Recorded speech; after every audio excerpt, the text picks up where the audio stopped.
If you're a diehard Browns fan and love breaking down the game like we do, hit that subscribe button and turn on the bell so you never miss a blitz. The Cleveland Browns have been trying to build momentum in a season full of ups and downs. But just when it seemed like they were starting to find a rhythm, the injury bug has struck again. Head coach Kevin Stefanski confirmed on Monday that wide receivers Cedric Tillman and DeAndre Carter are both out for Week 5. And what's even more concerning is that they might be out for more than just one game. The Browns are packing their bags for an overseas trip, heading to England to face the Minnesota Vikings. But they'll be doing so shorthanded at two key skill positions, and that changes the dynamic of this matchup in a big way. When you look at how the offense has been structured so far, and what Carter has meant on special teams, it's clear these absences aren't just footnotes. They're real storylines that could shape how Cleveland performs, not just this week, but for several weeks to come. Let's start with Cedric Tillman, because his role has been growing steadily this year. Tillman has started all 4 games this season at wide receiver, and while his numbers don't exactly leap off the page like a Pro Bowl stat line, they tell a story of a player who's finding consistency. 11 catches for 106 yards and 2 touchdowns across 4 games is solid production, especially when you consider how the Browns have been spreading the ball around and how they've leaned on the running game. At just 25 years old, Tillman is part of that new generation of Cleveland playmakers trying to stake their claim in this offense. And his hamstring injury comes at a really tough time. Hamstring issues are tricky in the NFL. They're the kind of injuries that don't just heal overnight. Players can come back too early, tweak them again, and suddenly you're talking about a lost season. Stefanski saying he could miss multiple weeks is not just coach speak. It's an acknowledgement of how delicate this situation really is. The bigger picture with Tillman is that this is a player who was starting to find his footing as a dependable option for the Browns quarterbacks. In 3 seasons with the team, he's put together 61 receptions for 669 yards and 5 touchdowns in 29 games, 13 of which he started. Those aren't superstar numbers, but they're the kind of contributions that build trust between quarterback and receiver. When you remove that from the lineup, suddenly the passing tree gets narrower, and defenses can start keying in on the remaining weapons. That's the ripple effect of losing a guy like Tillman. It's not just about his numbers. It's about how the defense can now adjust without having to account for him.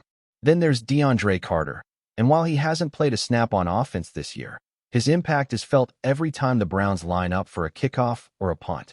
Special teams often don't get the headlines until something goes wrong, but Carter is the kind of player who can flip the field with one return. He's logged 11 kickoff returns for 274 yards this season, along with 6 punt returns. Those are valuable yards that might not show up in fantasy football stats, but they matter enormously in the battle for field position.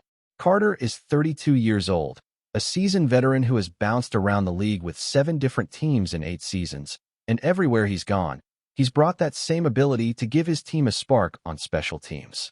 You don't just replace that overnight. Having him sidelined with a knee injury isn't just a setback. It's a real challenge for the Browns' special teams unit. Carter's career tells you exactly what kind of impact player he is.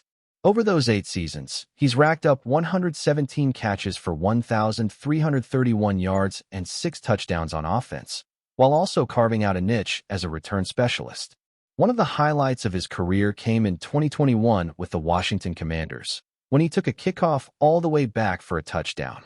Those kinds of plays are game changers, the ones that swing momentum and energize an entire sideline.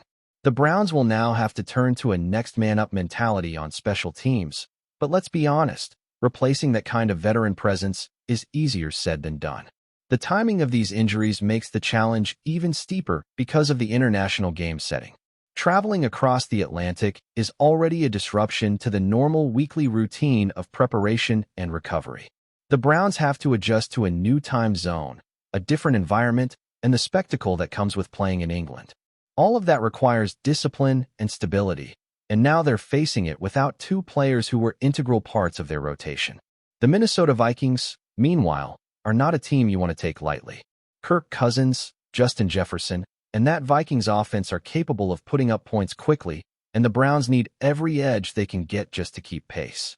Losing Tillman as a receiver and Carter as a return man makes that climb a little steeper. There's also the psychological factor to consider. A team like the Browns has been battling for respect all season long. They've dealt with criticism, questions about consistency, and doubts about whether they can truly hang with the top-tier teams in the AFC. And in that context, every game feels like a referendum. Every week feels like a statement opportunity. When you lose two players heading into a spotlight game overseas, the pressure ratchets up even higher for the guys still on the field. The message from Stefanski has to be about resilience, about embracing adversity, and about finding a way to compete no matter who's available. That's what good teams do. They adapt, they overcome, and they refuse to let injuries become excuses. If you want an example of how to handle adversity, just look at what Patrick Mahomes and the Kansas City Chiefs did recently.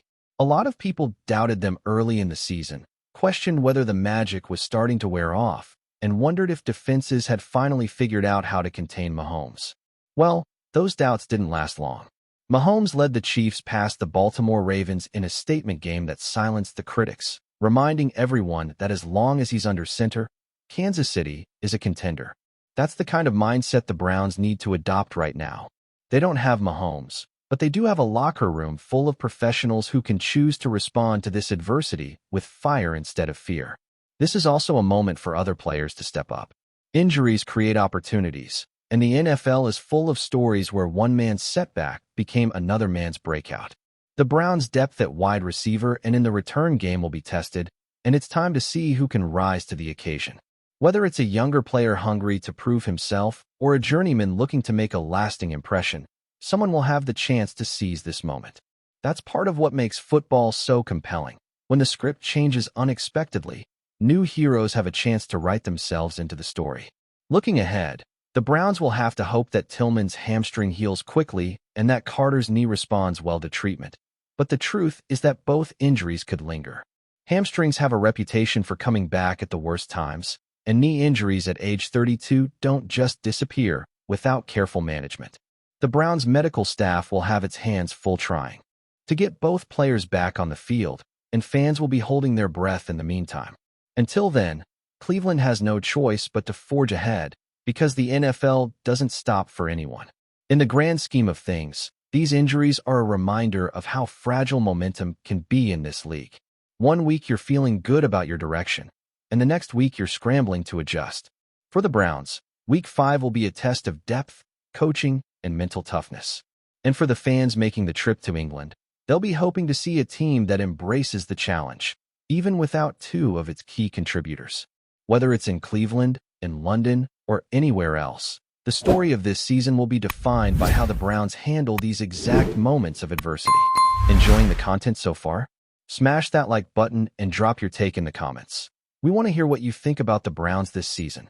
Man, if you were anywhere near the football scene this week, you might have caught what's rapidly turning into one of the juiciest little storylines of the offseason.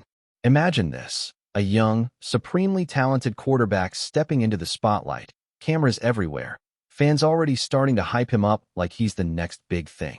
And then, in a live, unfiltered moment, the head coach, yes, the same guy known for his calm demeanor and strategic mind, basically pulls him aside on live TV and gives him a piece of his mind. That's exactly what happened with Shedeur and Stefanski, and trust me, the buzz isn't dying down anytime soon. People are talking, clips are looping on social media, and the chatter is everywhere. Everyone wants to know what really went down and what it means for the team going forward. Now, let's set the scene. You have Shedeur, this young quarterback who's been absolutely lighting it up at every chance he gets. He's got the arm, the agility, the vision, everything you could want in a rising star. And honestly, you can't blame the hype. Fans are hungry, analysts are drooling, and let's be real, the media loves a story like this. But here's where it gets interesting. On what was supposed to be a routine team segment, Stefanski, known for being meticulous and strategic, did something unexpected. He didn't pull a public fluff piece, he didn't just pat him on the back with a smile. Nope, he went straight for the jugular, or at least the metaphorical jugular, by telling Shedeur, in front of everyone, that he needed to focus on the playbook, not the hype. And if you've ever seen Stefanski in action, you know that's about as serious as it gets. What's wild is the timing. The moment came right in the middle of a practice recap segment that was being filmed for social media. The cameras were rolling, the mic was live, and the energy in the room? Electric. You could almost feel the collective intake of breath from fans and media alike. Stefanski, calm but firm, basically said, "I know you're getting a lot of attention. I know everyone's talking about you. But your job is to know this playbook inside and out. The hype isn't going to win games for us. Execution will." And the way he said it, there was no condescension, no personal jab. It was purely business, purely about performance, and purely about the expectations that come with being a quarterback at this level. You could see Shedeur nodding, maybe a little embarrassed, maybe a little humbled, but the respect factor was high. Now, if you dig a little deeper, there's a lot to unpack here. This isn't just a coach telling a young player to focus moment. This is a glimpse into the culture Stefanski is building, the standard he expects, and the way he wants his quarterbacks to approach the game. He's someone who doesn't allow distractions, and in a league where media narratives, fan expectations, and social media pressure can be relentless, that kind of grounding is not just valuable, it's essential. And for Shedeur, this is a real test. It's a reminder that while everyone else sees the highlight reels, he has to focus on the minutiae, the routes, the audibles, the timing, the chemistry with his receivers. The hype is fleeting. The playbook is permanent. And if you want to succeed at the highest level, you better respect it. Of course, you know the internet exploded after the clip surfaced. Within hours, there were memes, reaction videos, and threads analyzing every angle. Some fans loved it, calling Stefanski a legend for keeping Shedeur grounded. Others, more cynical, questioned whether public correction was the right move.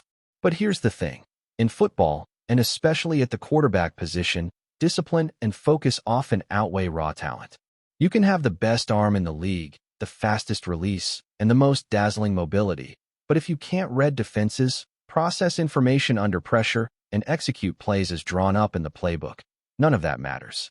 Stefanski's message was crystal clear. Talent gets you noticed, but preparation wins championships. Rumors are also swirling behind the scenes.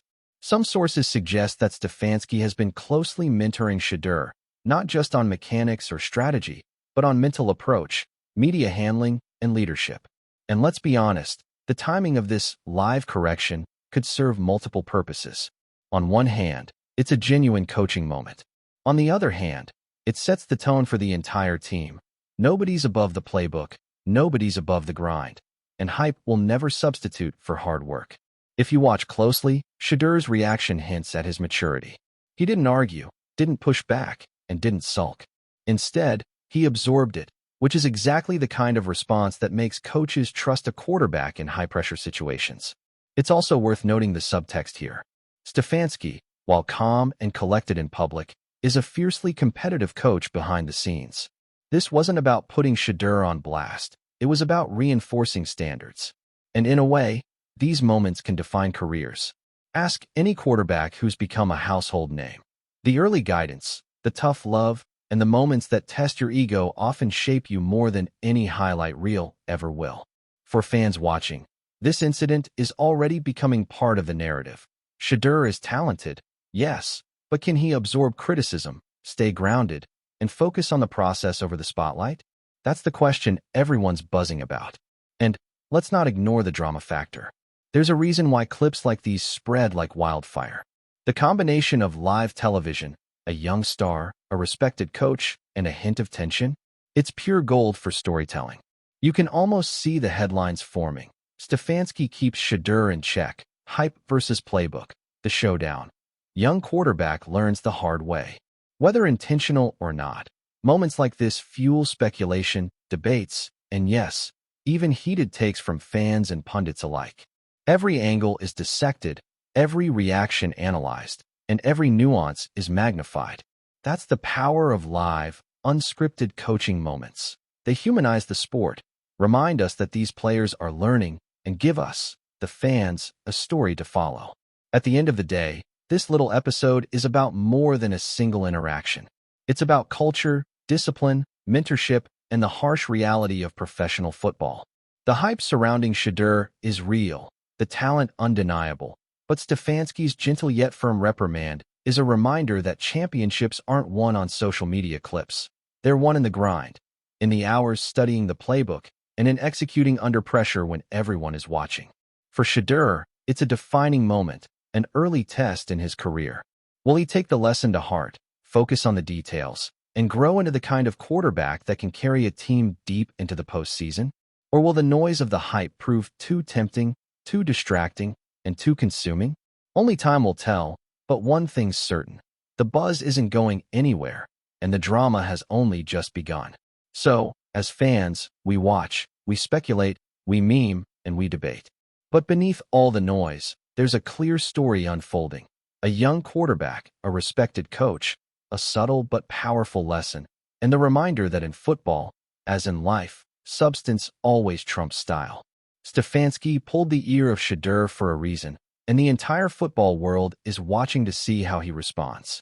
And honestly, that's exactly the kind of storyline that makes this game addictive, unpredictable, and endlessly fascinating. The hype may fade, but the playbook remains, and the next chapter in this saga promises to be just as electrifying as the last. Thanks for riding with us on another Browns Blitz. If you liked the video, share it with a fellow fan, hit subscribe, and ring that bell so you're always part of the Dawg Pound conversation. Go Browns!